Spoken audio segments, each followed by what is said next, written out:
Jean-Claude Kaufmann est sociologue, directeur de recherche au CNRS à l'Université Paris-Descartes. Il est pionnier de la microsociologie, sociologie orientée vers les aspects les plus inattendus et parfois minuscules de la vie quotidienne. Il a publié La trame conjugale, analyse du couple par son linge, Corps de femme, regard d'homme, sociologie des seins nus, La femme seule et le prince charmant, tous édités chez Nathan. L'étrange histoire de l'amour heureux chez Pluriel, ou encore Pas envie ce soir, le consentement dans le couple aux éditions Les liens qui libèrent. Vendredi 26 novembre 2021, Jean-Claude Kaufmann était invité à la librairie Ombre Blanche pour y présenter son essai « Ce qu'embrasser veut dire, raison, sexe et sentiment » paru chez Payot. Bonne écoute.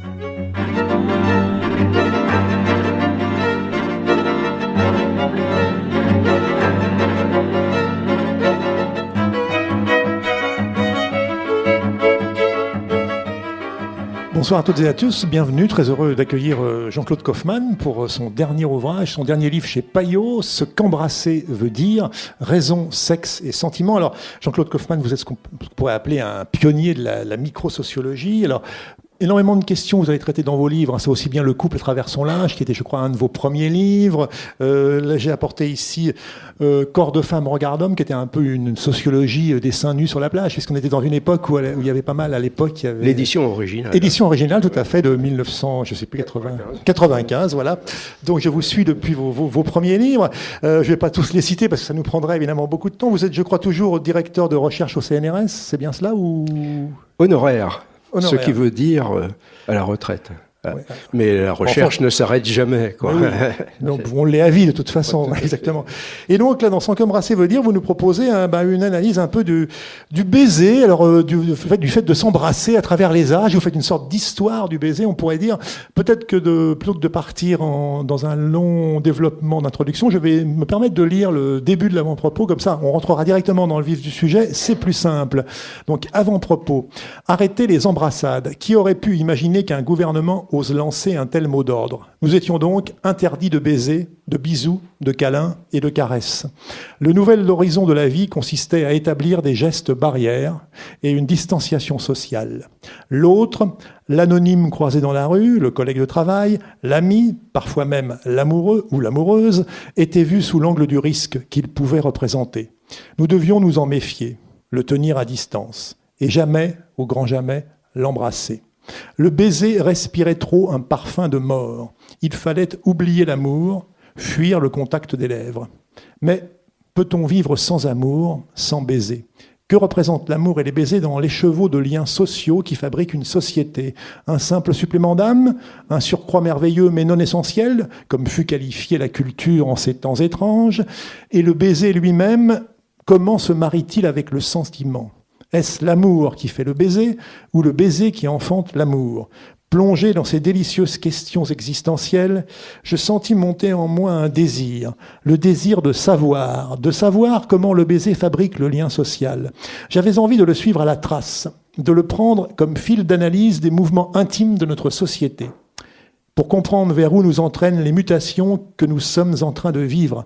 J'ai l'habitude de travailler ainsi, de m'accrocher à un aspect précis du quotidien, pour voir plus large. Ainsi, avais-je braqué autrefois ma loupe d'enquêteur sur le linge pour décrypter le fonctionnement conjugal, ou sur le premier matin, après une nuit d'amour, pour étudier les bifurcations biographiques. Toute recherche sérieuse commence par un travail bibliographique. On ne commence jamais de zéro. Des trésors de connaissances diverses ont toujours été accumulés avant soi. Il faut savoir les respecter avec curiosité et humilité, plonger dans leur richesse, sans s'y noyer cependant, en gardant le fil de ce que l'on a envie de raconter. Je dois avouer que concernant le baiser, cette première étape fut pour moi une déception, une épreuve difficile. Donc là, on est toujours dans cette même période, on peut dire, puisque le Covid ne nous lâche pas et que donc vous êtes parti bibliographie peut-être difficile à constituer. Vous remontez le fil du temps, mais je vais vous passer la parole. C'est vraiment vous nous proposez une histoire très intéressante à travers les âges, vous suivez l'ordre chronologique et on se rend compte que le baiser a eu des fonctions totalement diverses et finalement insoupçonnées. Voilà, je vous laisse la parole, en tout cas, pour expliquer un peu ce qu'a été ce point de départ de ce qu'embrasser veut dire. Oui, alors la parole, difficile de résumer cette histoire. Alors, pourquoi j'ai été déçu dans ma recherche bibliographique ? Finalement, j'aime bien ne pas trouver trop de choses dans la recherche bibliographique.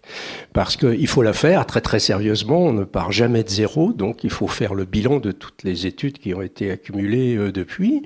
Et puis s'il se révèle que la terre que l'on défriche est presque vierge, pour moi c'est un peu plus facile, hein. On construit complètement un territoire nouveau. J'avais eu cette surprise-là dans l'histoire. Ça n'avait pas passionné les foules, mais c'est pourtant quelque chose, je trouve, d'assez intéressant. L'histoire que j'avais fait de la Saint-Valentin, qui est complètement méconnue. Mais dès que j'emploie ce mot-là, on me dit « Oh non, la Saint-Valentin, terminé, ça ne m'intéresse pas, fête commerciale. » Fête commerciale, mais elle a existé pendant 2000 ans, cette fête. C'était une fête de l'insurrection, de la jeunesse, de l'insubordination amoureuse. Elle n'a été réprimée, elle n'a disparu qu'au XIXe siècle, parce qu'il y avait des amendes qui étaient données par la police quand des amoureux étaient surpris. Donc, c'est une histoire, bon, je ne vais pas la raconter, hein, c'est pas le sujet d'aujourd'hui, c'est une histoire complètement surprenante et tout à fait passionnante et méconnue. Et il y a très très peu de recherches, aucun livre, quelques articles, mais très, très limités sur les débuts de la Saint-Valentin aux États-Unis au XIXe siècle, justement, quand ça disparaît en Europe. Et là, elle est réinventée de manière commerciale, effectivement. Là, il y a un article, mais très, très, très peu de choses. Et donc, on est très léger, très libre. Moi, j'aime bien ça. Et pour le baiser, alors là, c'est le contraire. Là, c'est le contraire. Bah, on doit être ravi de la chose. D'ailleurs, il est omniprésent dans la littérature, enfin surtout dans la poésie. Dans la poésie, on parle énormément de baiser, et puis dans toute une série de textes divers, dans des disciplines nombreuses. On parle de baiser et on finit très vite par s'y perdre. Parce qu'on se dit, mais quelle est la suite ? Qu'est-ce qui relie ces baisers si divers ? Alors il y a déjà la différence culturelle, les manières de faire. Les ethnologues du XIXe siècle font un petit peu un tour du monde qui souligne toutes les différences absolues sur les manières de s'embrasser. Des régions, on se frotte le bout du nez, dans d'autres, on s'échange le souffle.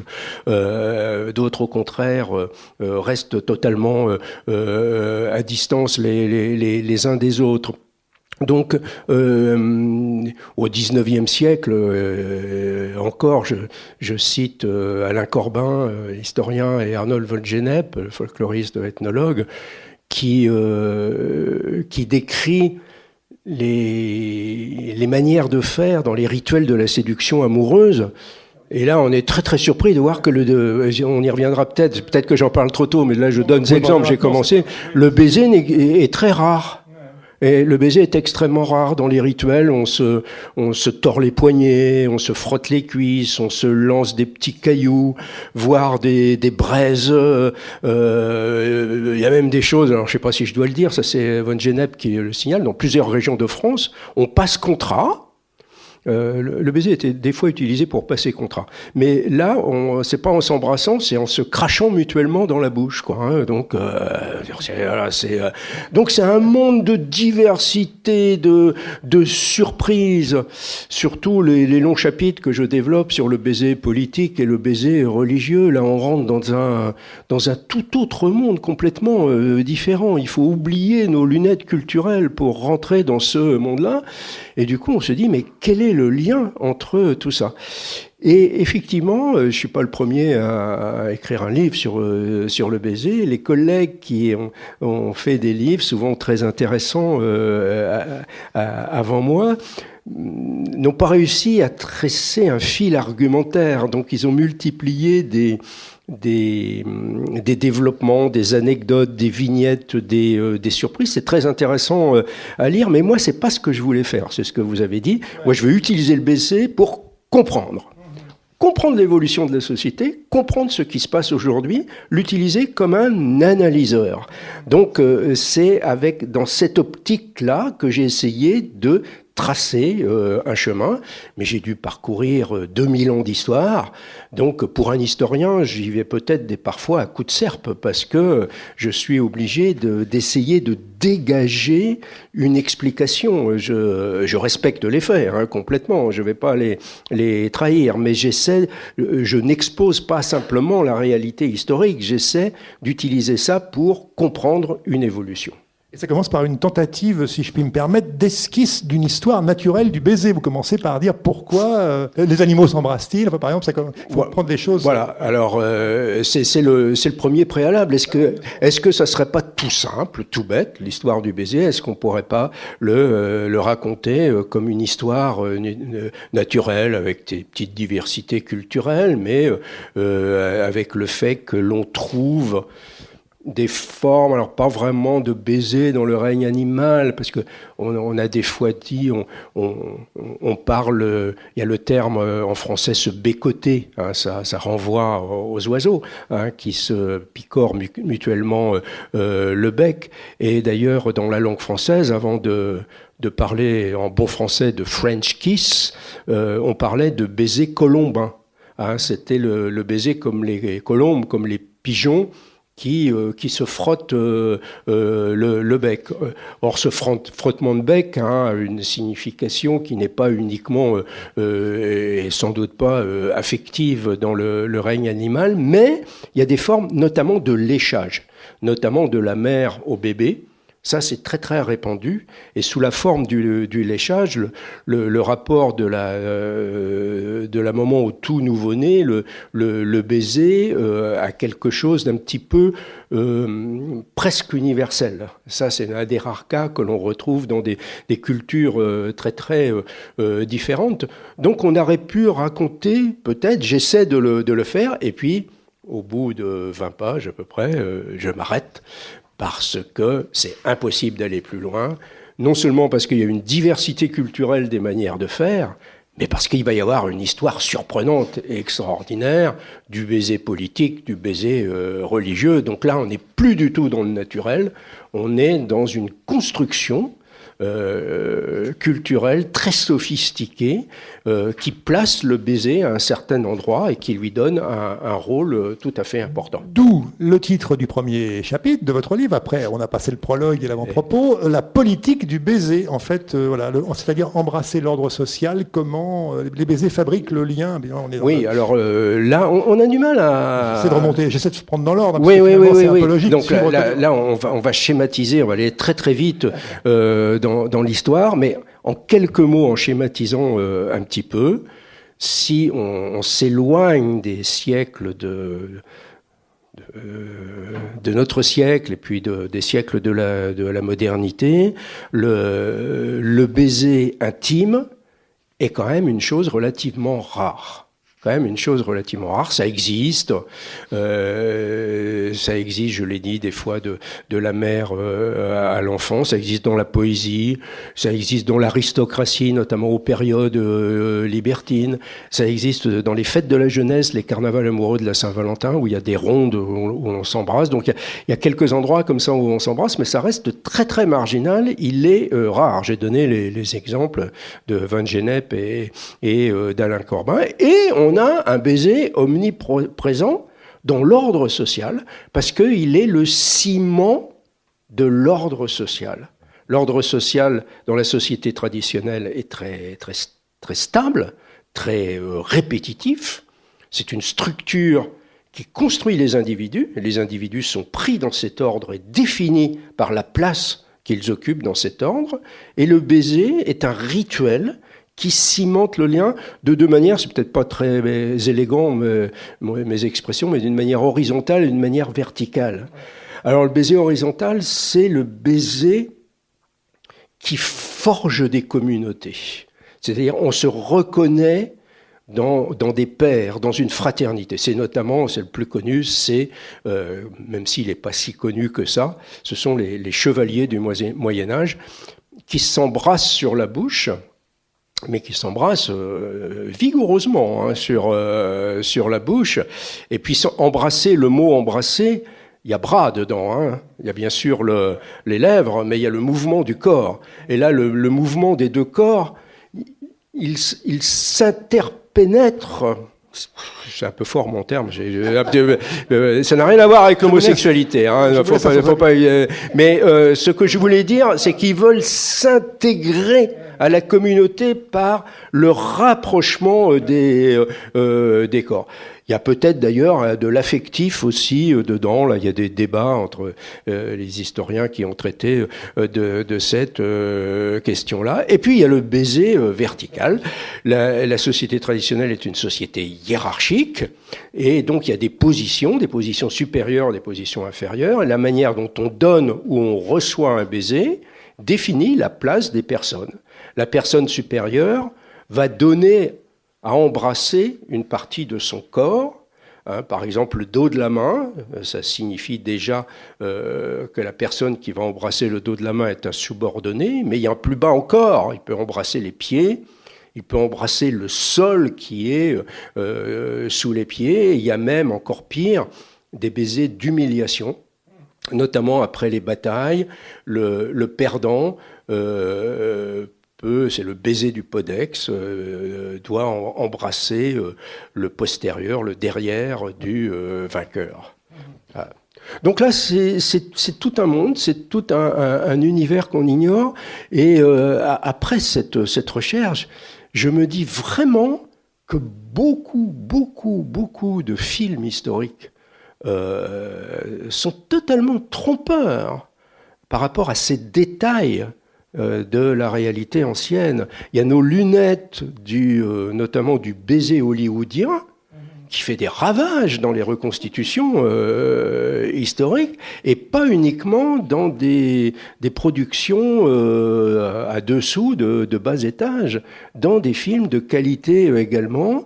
C'est plus fort que nous, on va plaquer un baiser hollywoodien, alors que ce fameux baiser hollywoodien, on va sans doute y revenir après, eh bien, il date uniquement d'Hollywood, il est vraiment récent, quoi. Vous analysez, c'est bien aussi bien, vous faites une sorte de tour du monde des baisers également. Les problématiques, on ne pourra pas s'arrêter sur tout parce qu'on va y passer 2 heures, sinon, mais par exemple, la problématique du premier baiser, on peut peut-être s'arrêter sur cette dimension, par exemple. Ouais. Alors, le premier baiser, les premières relations sexuelles. Qui va avec le mouvement d'approche et de séduction aussi. Oui.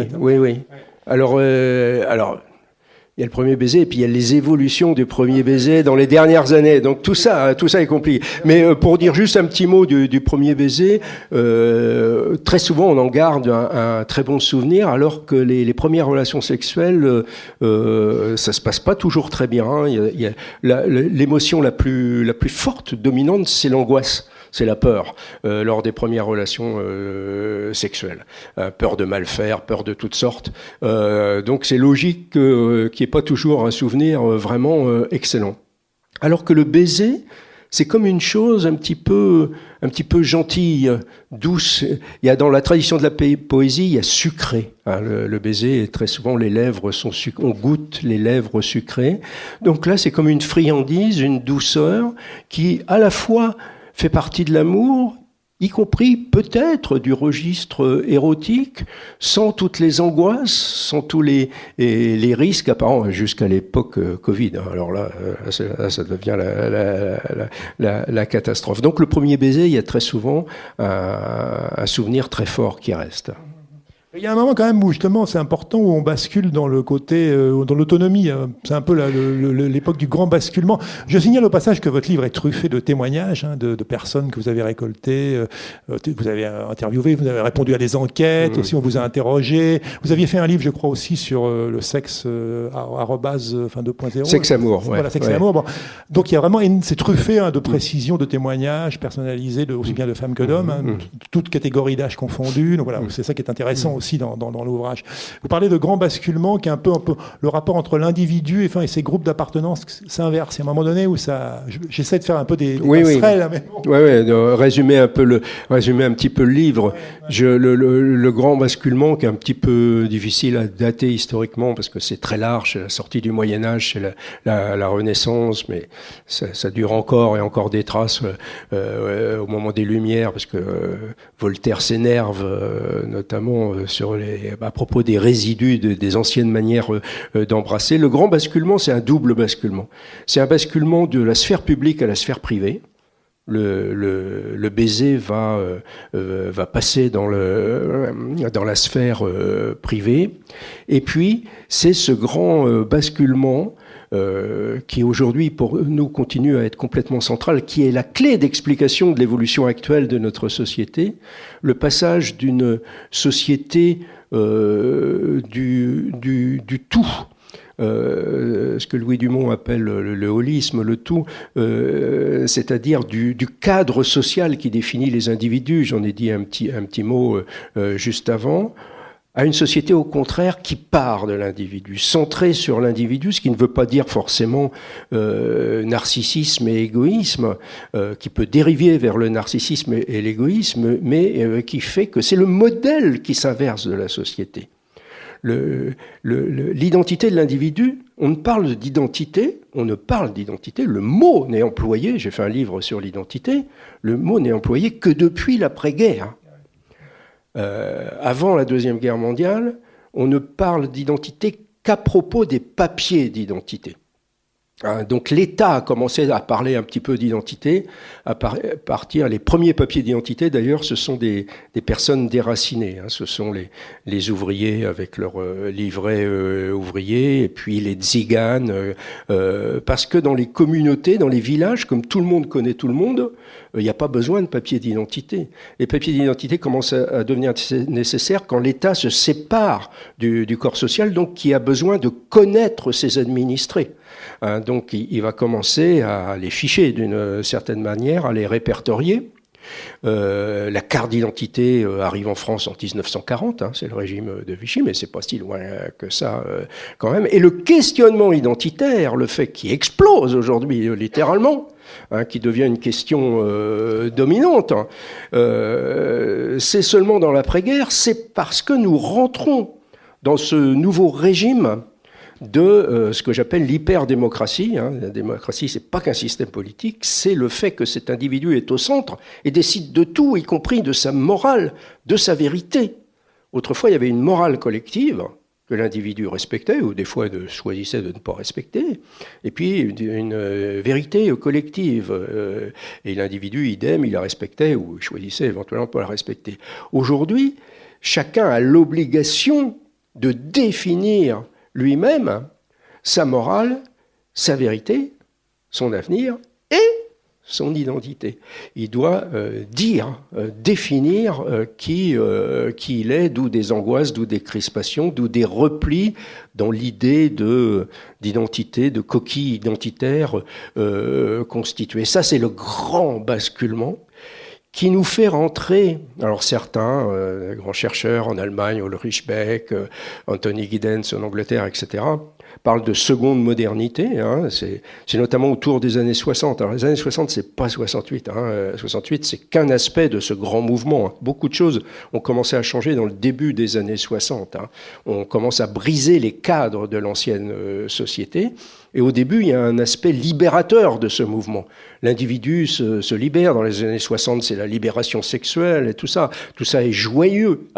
Et petit à petit, on découvre le prix à payer de cette liberté. Mon livre précédent s'appelle « C'est fatigant la liberté ».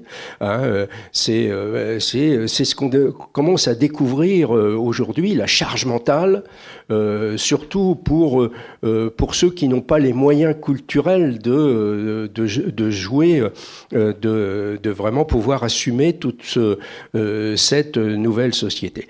Alors, je m'éloigne un petit peu du sujet, mais j'y reviens tout de suite. Le livre est construit en deux parties. La première partie, c'est ce qui débouche sur ce mouvement d'autonomisation de la société qui produit comme effet un éloignement des autres. on tend de plus en plus à s'éloigner des autres parce qu'on est d'abord soi-même. On commence de plus en plus à être d'abord soi-même. C'est la principale valeur que l'on transmet dans l'éducation aujourd'hui, l'apprentissage à l'autonomie, ce qui est très étonnant parce que c'est contradictoire avec toute idée de transmission. On dit, les parents peuvent dire au môme, il y a le bazar dans sa chambre, tu vas me faire le plaisir de ranger ta chambre. Et le môme qui répond, ouais, mais c'est ma chambre à moi, je la gère à mon idée, quoi. Et du coup, le métier de parent devient complètement compliqué. Est-ce qu'on assure une discipline où on respecte ce principe d'autonomie? Donc ça, c'est le nouveau mouvement. Et pour le lien social, ça se traduit par quelque chose qui est très net. C'est qu'avant de s'engager dans toute relation, qu'elle soit professionnelle, amicale ou amoureuse, il va de plus en plus y avoir un moment de réflexion. Qu'est-ce que j'y gagne à m'engager dans cette relation? Quel est l'intérêt? Avec une tendance à souligner les risques et les points négatifs. C'est caricatural dans les sites de rencontres, par exemple. La personne va faire défiler des profils et s'imaginer avec telle ou telle personne et essayer de deviner tous les ennuis, les risques, les inconvénients, comment elle va mal vivre avec tel type de personne ou tel autre. Et le Covid, l'abominable chose que nous sommes en train de vivre, que nous continuons à vivre malheureusement, a eu, à travers ces caractéristiques très étranges, tout ce qu'on a vécu d'hallucinant, les confinements, etc., a été un révélateur de tendances de fond, un accélérateur, et il a eu un effet loupe. Et l'autre, en plus, devenait un porteur de risques sanitaires, quoi. Et j'ai un chapitre horrible, mais j'étais obligé de le faire. Sur la salive, ouais. C'est tout un chapitre. Il faut espérer effectivement que les virologues ne vont pas trop développer. Donc dans un baiser, certains évaluent. La salive, telle est la question. Certains évaluent au fait qu'il y a 80 000 bactéries différentes que l'on échange dans un baiser. Mais bon, les bactéries, c'est comme le cholestérol. Hein. Il y a des bonnes et des mauvaises. Hein. Puis il faut se confronter un petit peu à la réalité aussi pour. Et puis, justement, il y a la deuxième partie. C'est-à-dire que... C'est sentimental. La deuxième partie, parce que la première, en conclusion, tout ça nous produit un monde totalement invivable. Le fait de se sécuriser, de s'éloigner les uns des autres de plus en plus, produit un monde complètement invivable. Et effectivement, si on étudiait toute la bactériologie du baiser, on pourrait interdire, pas seulement à l'occasion du Covid, le baiser, si on rentrait dans cette réflexion uniquement d'un point de vue scientifique et rationnel, pour éviter les grippes de l'hiver et tout ça. Donc là, il y a un moment où c'est absolument invivable, parce que on ne peut pas vivre sans le contact intime, sans le contact des autres. Et la deuxième partie rentre dans le désir de baiser, l'impulsion de baiser, et le fait que de plus en plus, aujourd'hui, il prend la forme d'une insoumission et d'une révolte, parce que à partir de la seule réflexion froide, eh bien, on pourrait être de plus en plus dissuadé de s'embrasser. Alors là aussi, avant d'en arriver, vous reprenez dans la deuxième partie, vous faites encore à nouveau une sorte d'histoire du baiser sentimental. Vous remontez un peu dans le temps, l'au-delà du baiser. Voilà. Oui, parce qu'il y a la première histoire, c'est celle qui nous éloigne les uns des autres. Et la deuxième histoire, c'est ce qui nous rapproche à partir du baiser. Voilà. Et là, on parle de l'amour courtois. Alors là, il faut reprendre de toute l'histoire du baiser sentimental. Alors l'amour courtois, qui est... L'amour courtois, le XIIe siècle, est extrêmement important, qui annonce le romantisme. Enfin, Denis de Rougemont a très bien expliqué ça, mais qui n'arrive pas, comme le romantisme, il parle du baiser, mais il n'arrive pas à le mettre au centre et à développer tout son aspect sensuel, tout son aspect charnel. Dans le romantisme au XIXe siècle, on parle de baiser, mais le baiser foudroie l'individu. C'est très électrique, le romantisme. Hein. C'est pour ça qu'on parle de coup de foudre. Le coup de foudre, c'est l'exaltation romantique. Oui, c'est l'exaltation. C'est une image qui vient du romantisme, qui est le siècle de l'invention de l'électricité. Hein. Tout ça, on baigne dans une époque. Hein. Toujours, donc le baiser, il est électrique dans le romantisme. Il est violent, et puis on passe très très vite. Il n'est pas décrit largement. Et c'est plus tard, à partir d'images, que le baiser va véritablement pouvoir s'installer comme icône de la religion sentimentale. Alors, je ne sais pas si on dit un mot de la religion. Ce qui est intéressant, juste une parenthèse, c'est qu'il y a un chapitre, il y en a plein qui m'ont intéressé, mais qui peut-on embrasser sur la bouche? C'est vrai que vous notez un peu des époques un peu charnières. 14e siècle, c'est pas, je schématise un peu, il faut lire le livre évidemment, mais 14e, 16e, 18e, il y a un peu des points comme ça. Ben oui, mais alors là, c'est à chaque époque, faut donner les codes. Et quand Voltaire s'énerve des derniers baisers sur la bouche qui existent, quand il dit quand un vieillard embrasse, c'est un baiser social, quoi, hein, qui embrasse telle jeune personne, c'est dégoûtant, etc. C'était un héritage d'une période ancienne. Là, faut dire un petit mot du baiser religieux, parce que c'est du baiser religieux que va venir le baiser sentimental. Hein, donc c'est véritablement l'origine. C'est là. Et là aussi, donc on s'embrasse sur la bouche.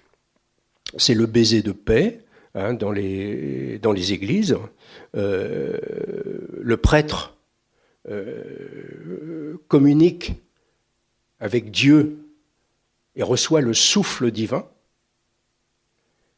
et va propager le souffle divin sur l'assemblée des fidèles. Et les fidèles vont partager ce souffle divin en s'embrassant sur la bouche.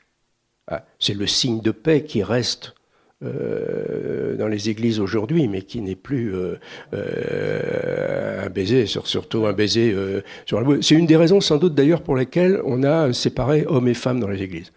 Parce qu'on disait quand même, c'est pas toujours terrible, quoi. Parce que c'est un baiser qui est vidé de toute sensualité. C'est un rituel qui est construit dans sa signification spirituelle. Quand on se déshabille chez le médecin, c'est pas impudique, hein, on est protégé par le rituel. De la même manière, là, ce baiser, c'est une élévation, c'est une communion divine, c'est un élan. Et toute l'histoire du baiser sentimental va venir de cet héritage. On va garder l'élan tout en perdant Dieu, hein, en remplaçant Dieu par l'amour, par le partenaire qui est aimé. C'est une traduction profane de ce qu'a été ce baiser spirituel. Mais là, c'est pour ça que c'est très très difficile de faire comme ça des pastilles historiques et dire oh là là, ils s'embrassaient sur la bouche. Là, la signification, c'est comme les chevaliers. Mais c'est encore plus désincarné, je dirais, dans les églises. Et là, c'est dès les premiers chrétiens qu'il y a ce signe de paix et ce baiser sur la bouche qui joue un très grand rôle. Et par la suite, il va être transformé par un signe de paix et puis un baiser à des objets médiateurs, hein, de cette idée de l'élan spirituel. Vous avez parlé des romantiques, hein, vous dites c'est l'élan sentimental donne forme au baiser. Là, on est dans la période romantique. On voit, on peut y revenir si vous voulez, mais après on passe. Il y a quand même eu à un moment donné un peu dans les années. Vous avez parlé d'Alain Corbin, un grand historien, dans les années 1860, un peu. Là, il y a quand même un peu une sorte sorte de tournant qui se dessine au cours des années 1860. On va basculer un peu dans autre chose, très progressivement. Ouais, bah ça c'est Alain Corbin qui développe ça, qui est une nouvelle sensibilité. Effectivement, j'ai parlé de ce romantisme un petit peu désincarné, mais dans la deuxième partie du 19e siècle, il y a un éveil à la sensualité des corps, très discrète, extrêmement discrète, un petit peu à la dérobée, un petit peu cachée. C'est une découverte très intime. Ça a été magnifiquement décrit par Alain Corbin. Et donc, là, le baiser cherche une voie d'expression, mais il ne l'a pas encore. Au début du XXe siècle, dans un couple sur deux, il n'y avait pas un seul baiser de toute l'existence. Il y avait des relations sexuelles, mais sans s'embrasser. Donc il y a cette nouvelle sensibilité qui se développe, mais ça met du temps et ça va exploser avec Hollywood. Avec au début du XXe, les romans roses, les romans qui oui. font évoluer un peu les choses, qu'on ne passe pas du jour au lendemain à Hollywood. Voilà. C'est pour ça, ouais. Mais ça va exploser avec Hollywood pour le baiser. C'est-à-dire, c'est là vraiment que le baiser va être placé au centre. Vous écrivez du reste, avec le cinéma, tout s'emballe très vite, dès le tout début, ou presque, en 1896 à New York. Cette année-là, grâce au procédé balbutiant du Vitascope, la fin du premier acte d'une pièce de théâtre, La Veuve Jones, était transformée en un très court métrage, produit par Thomas Edison lui-même, presque entièrement composé d'un baiser, filmé pour la première fois en gros plan. Mais quand la projection peut se faire en salle sur écran, le succès auparavant modeste de cette petite histoire se transforma en scandale tonitruant. Un journal écrivit ainsi: « Le spectacle est à la limite de la décence, dans sa triomphante vulgarité. De tels faits justifient l'intervention de la police. Le baiser était d'autant plus troublant que les acteurs n'étaient pas encore formatés par les stéréotypes hollywoodiens. La scène semblait montrer monsieur et madame tout le monde. Le scandale ameuta la foule. Le film battit tous les records de recettes. L'effet de choc provoqué par le gros plan excitait un désir sexuel de voyeurisme, alors que l'icône n'était pas encore installée comme symbole de l'élan sentimental.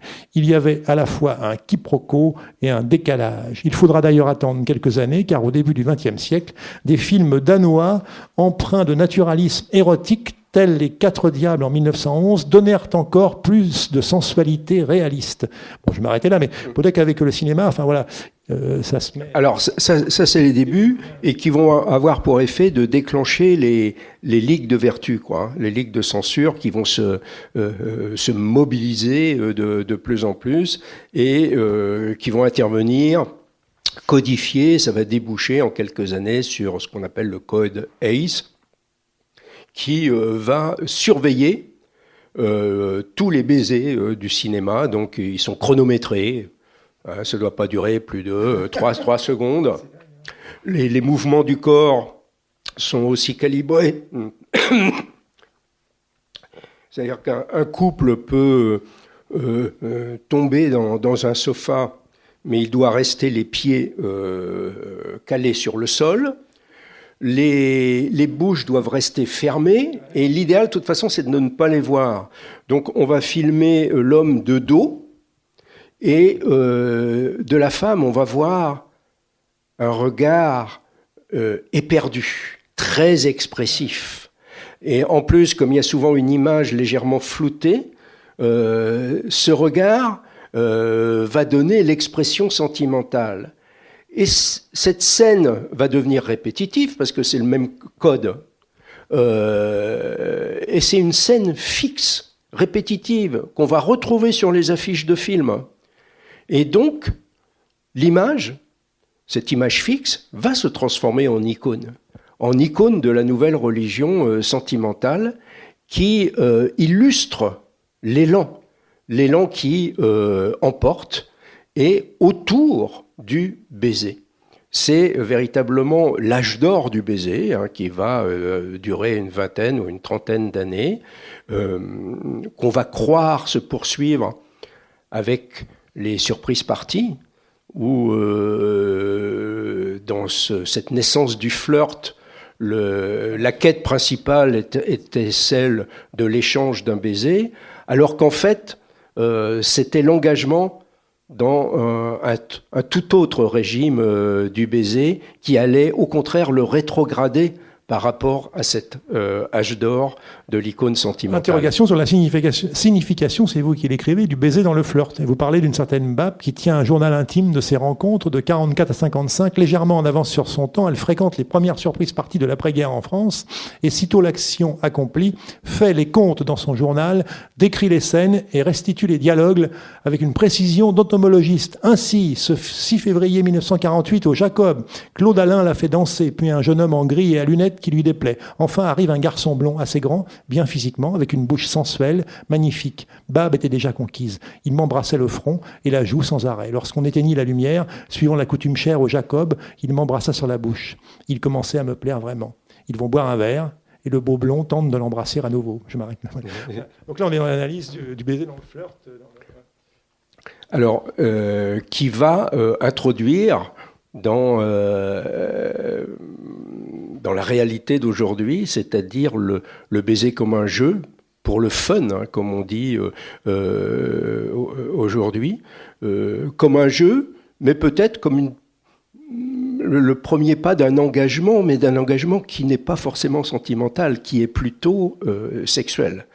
Une tendance aujourd'hui de plus en plus développée à commencer une relation par la sexualité et voir si le sentiment peut se développer par la suite. Donc dans ce registre-là, le baiser peut être vu comme un premier signe, après le signe on va boire un verre, hein, qui est une première étape, l'échange de baisers et l'indication que l'on peut aller plus loin. Mais du coup, quelle place occupe-t-il dans la démarche érotique et sentimentale? On ne sait plus trop. Et dans le registre érotique, si on regarde les spécialistes de sexologie, le baiser, du coup, il n'apparaît pratiquement plus, quoi.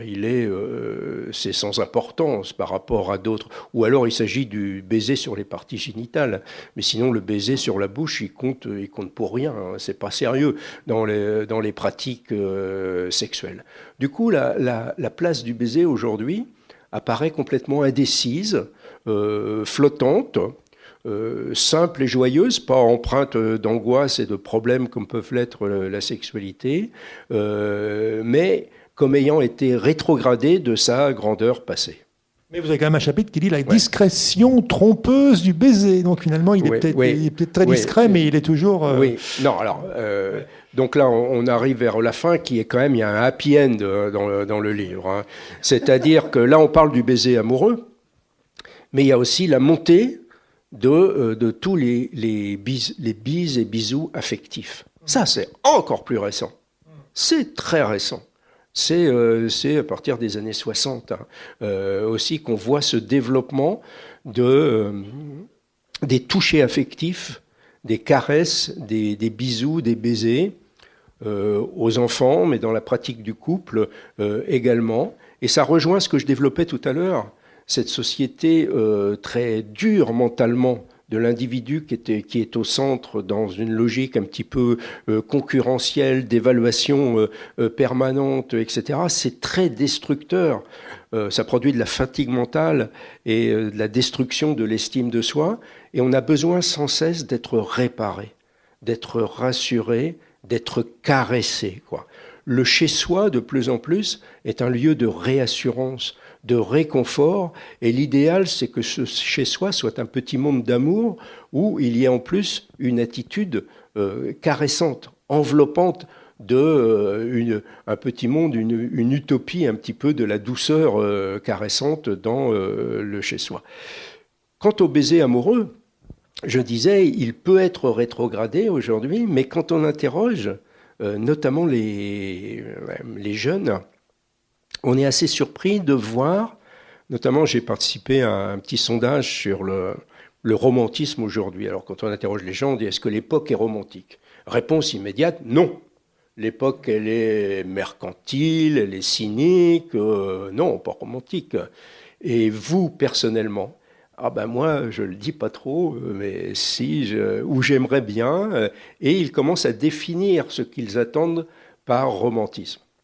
Alors, pas du tout le romantisme du 19e siècle, qui était, faut s'en souvenir quand même, qui était noir, qui était violent.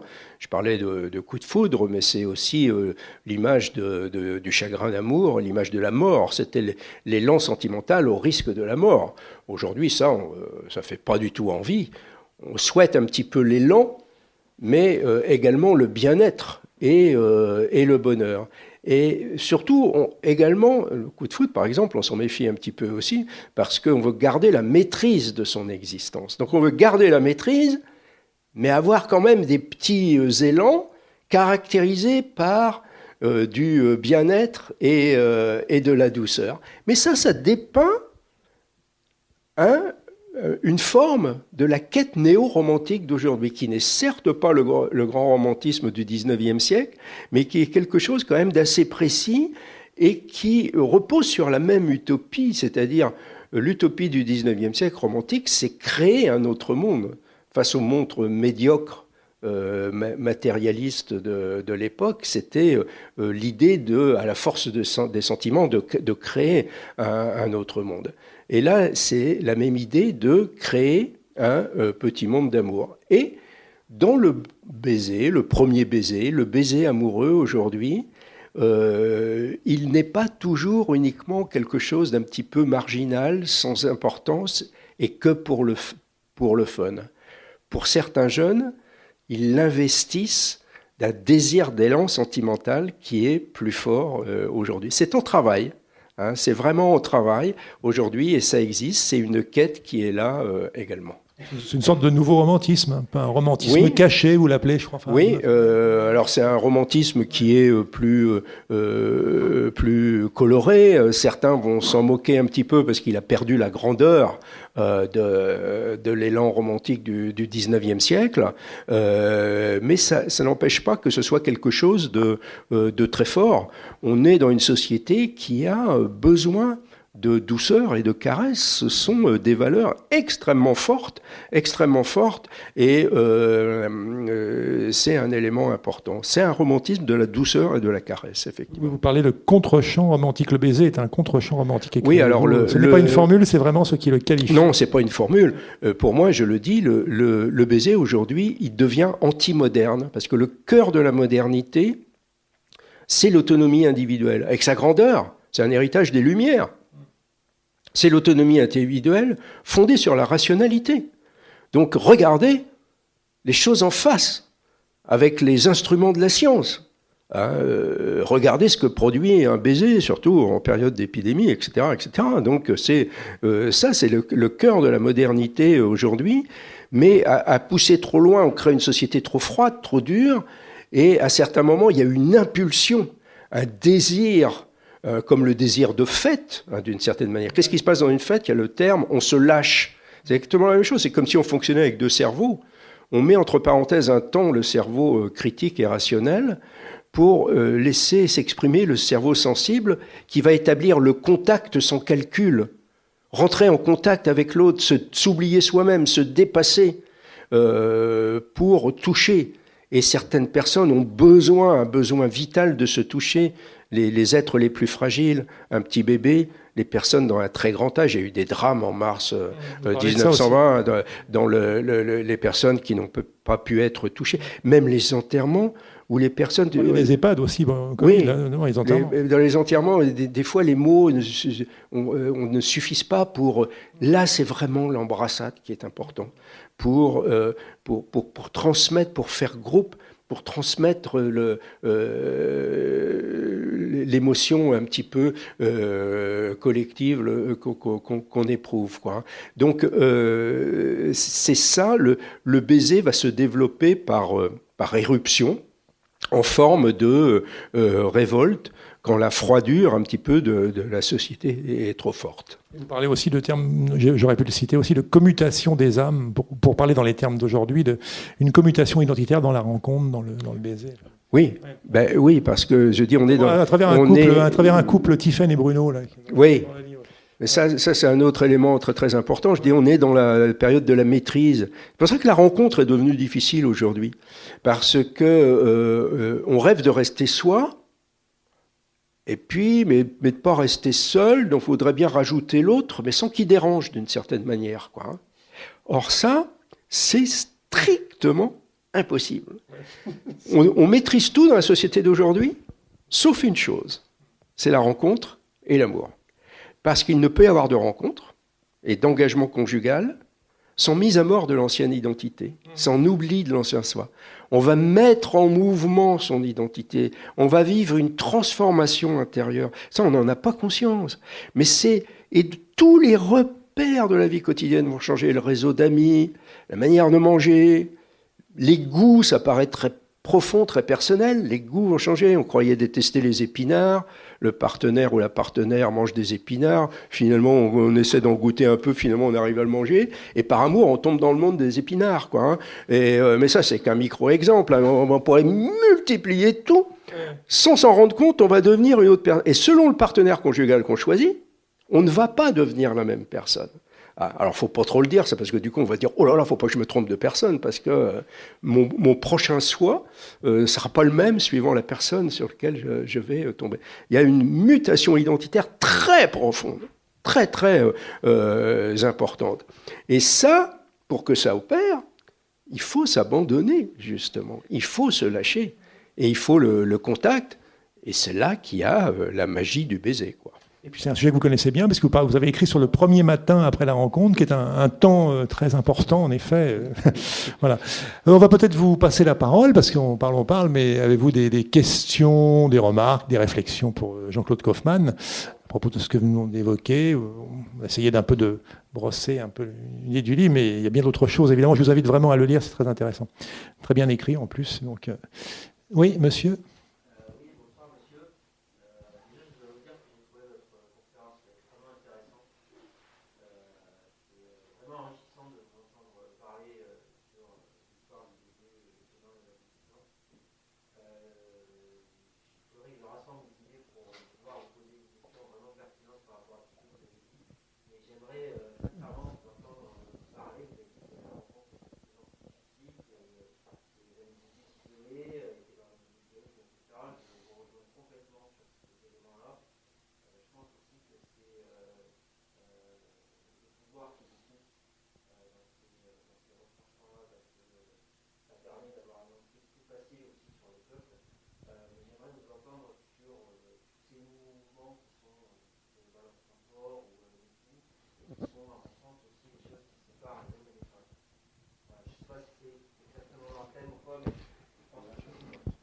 Bon, là, je vais marcher sur des œufs.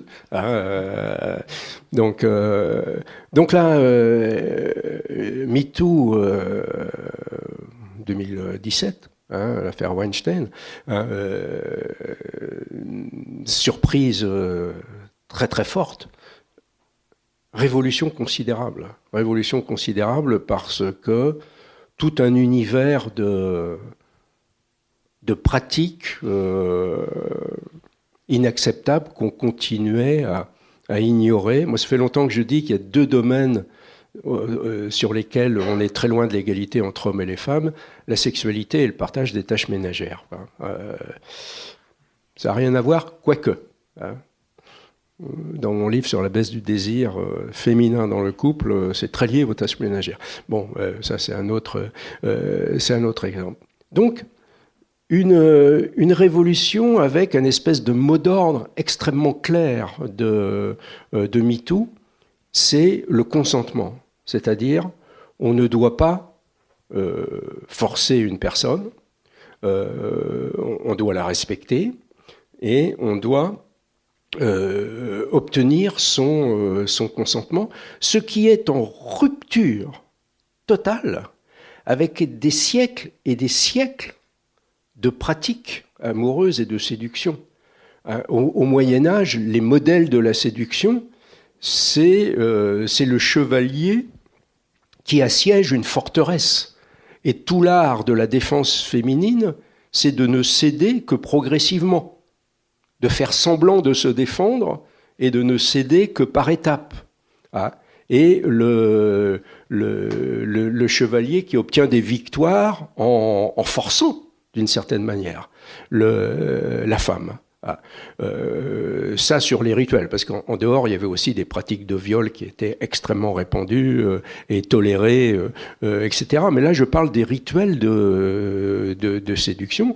Et j'ai aussi un petit chapitre sur le baiser volé, qui est toute une tradition, je dirais, qui faisait partie du charme des relations amoureuses, la surprise du baiser volé. Donc c'est par rapport à tout ça qu'il faut d'un seul coup faire un aggiornamento énorme, tout remettre selon un nouveau mode d'emploi. Donc, la théorie est claire et juste. La mise en pratique sera très longue et très compliquée, notamment pour quelque chose comme le baiser. Parce qu'on va dire, le baiser, c'est pas une agression sexuelle, mais ça peut être vécu comme cela. Mais comment obtient-on un consentement ? Est-ce qu'on demande un texte écrit ? On va signer un texte avant d'autoriser le baiser.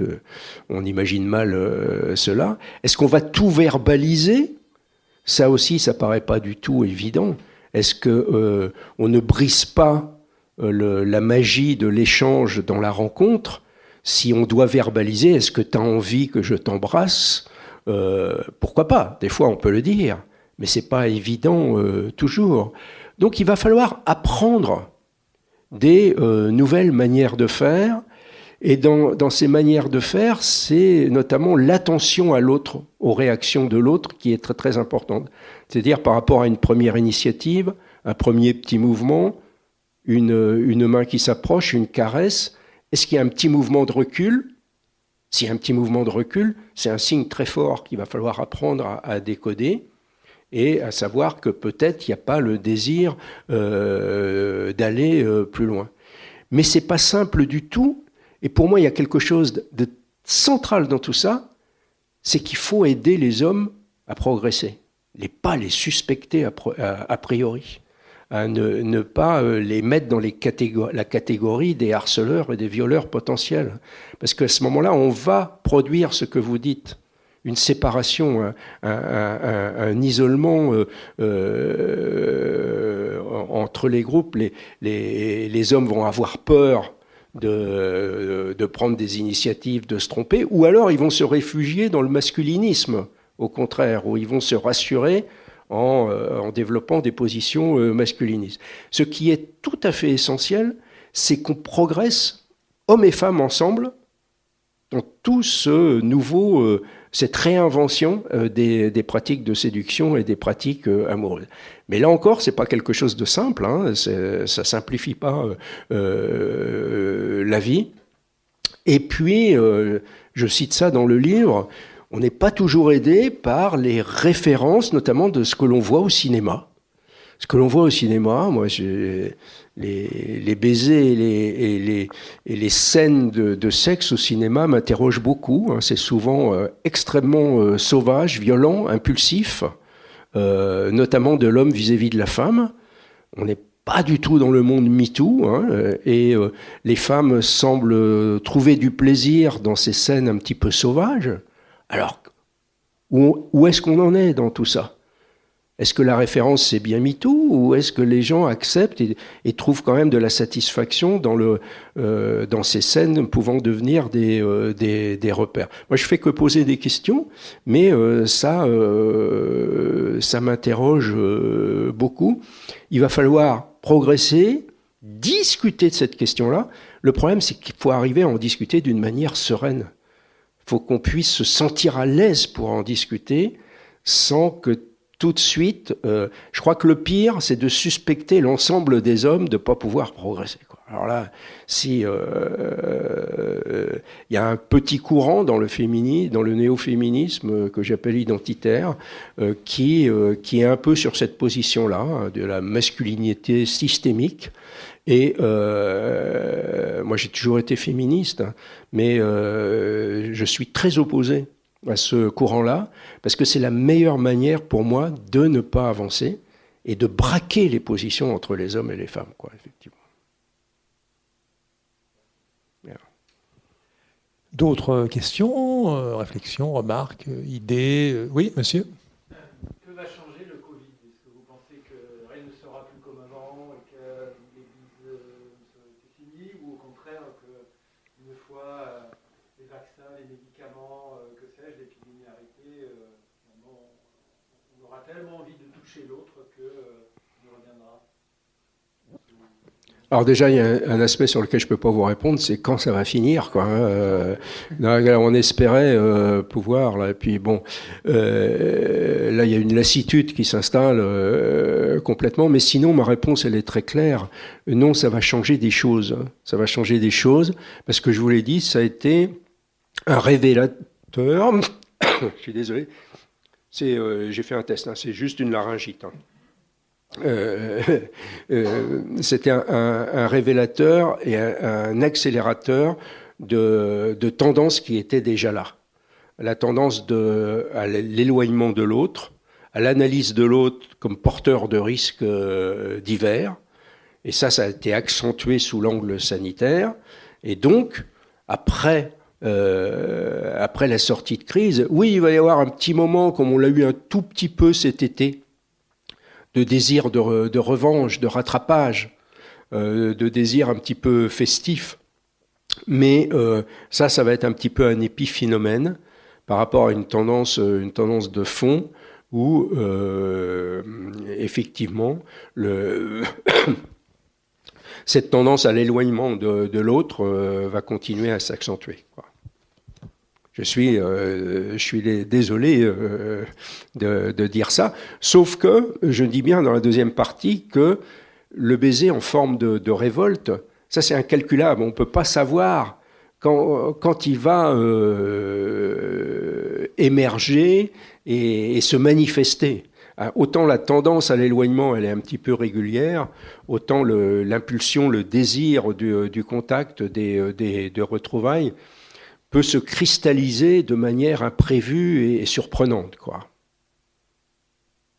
Mais ça, justement, je ne peux pas le prédire, quoi, à l'avance.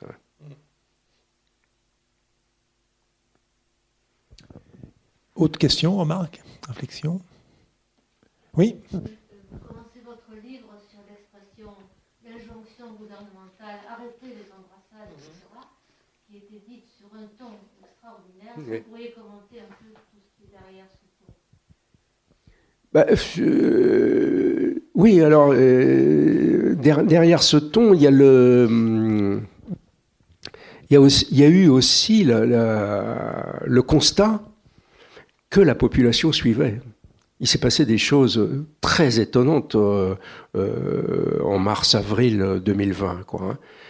La mort est devenue complètement impensable, inacceptable dans notre société, totalement. L'horizon, j'ai dit, il n'y a plus de morale collective, chacun invente sa morale, mais en gros, il y a quand même une morale commune, chacun trouve à peu près la même chose, c'est l'idée, c'est le bien-être, c'est le bonheur personnel, quoi. À partir de la santé. On commence par la santé, si la santé va, on essaie de monter d'un cran vers le bien-être et le bonheur, quoi. C'est un petit peu l'horizon pour tout le monde. Et dans tout ce paysage-là, il n'y a plus de place, aucune place pour la maladie, surtout pour la mort, qui est devenu un impensé, un impensable absolu. Et quand cette épidémie est arrivée, ça a provoqué de l'effroi, de l'angoisse, et couplé à cet événement complètement étrange du confinement, 4 milliards de personnes confinées en même temps à travers la planète, assignées à résidence. Qui aurait pu imaginer un événement pareil ? Et on a été arraché à nos existences ordinaires. On est rentré dans ce que j'appelle un événement. Hein. Un événement, des fois c'est un événement médiatique qui dure 1 ou 2 jours. On a la tête qui part dans l'événement, mais on reste encore un peu les pieds dans notre vie. Là, on a été emporté complètement. Et tout le monde suivait le récit de l'événement, l'aplatissement de la courbe, les applaudissements de 20 heures, etc. Donc on a été pris là-dedans, et d'une certaine manière, nous avons accepté la soumission à l'autorité. Mais nous l'avons accepté aussi parce que dans ce mouvement, on sentait qu'on pouvait de nous-mêmes créer une communauté. Non pas accepter l'autorité, mais créer une communauté.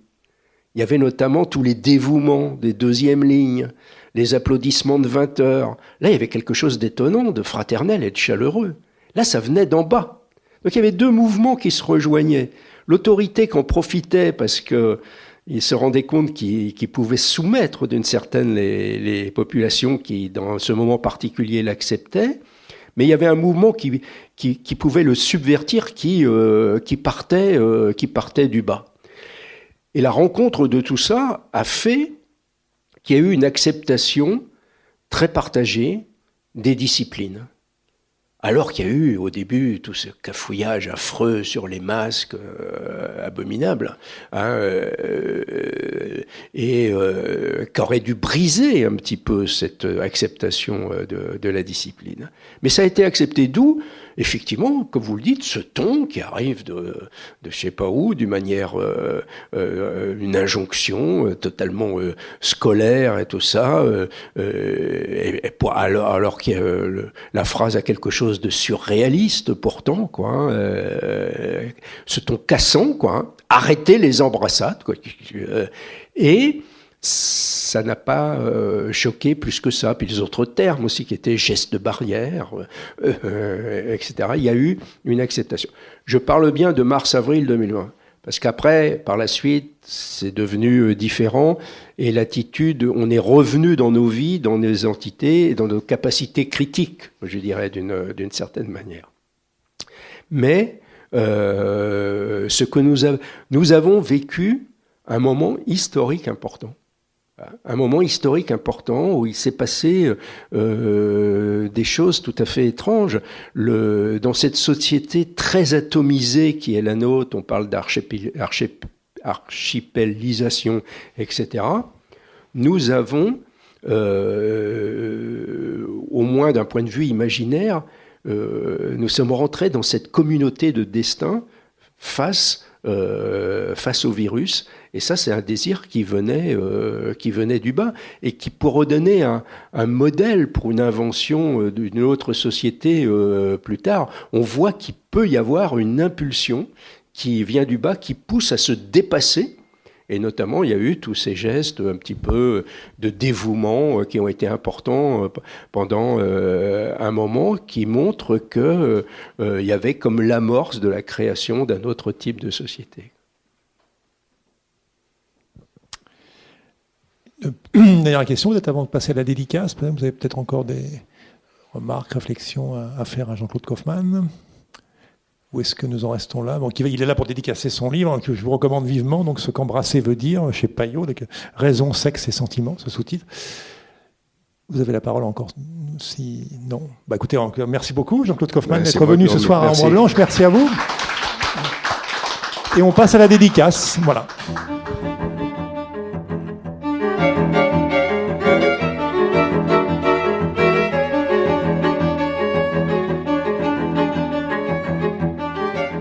Vous venez d'écouter à l'instant Jean-Claude Kaufmann, auteur de l'essai « Ce qu'embrasser veut dire, raison, sexe et sentiments » aux éditions Payot, lors d'une rencontre à la librairie Ombre Blanche le 26 novembre 2021, réalisée et mise en onde par Radio Radio.